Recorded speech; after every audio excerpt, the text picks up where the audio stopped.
পঞ্চবতীর উদ্দেশ্যে রিস্কায় উঠলাম। এই যে আব্দুল সালাম ভাই লাইসেন্স করার জন্য ড্রাগ অফিসে গেছিল, এখন সে পঞ্চবতী যাই আলিফ গাড়িতে উঠবে। এই যে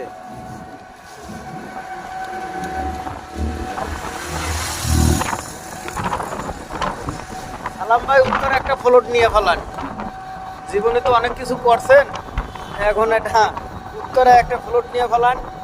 হ্যাঁ, এখানে মনে করেন অনেক সুন্দর একটা পরিবেশ, জায়গাটা ভালো, নামি দামি একটা এলাকা উত্তরা।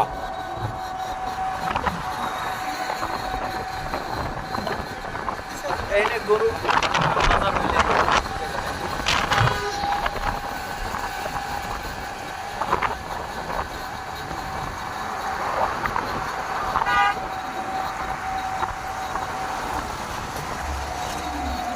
উত্তরা হলো ভিআইপি এলাকা।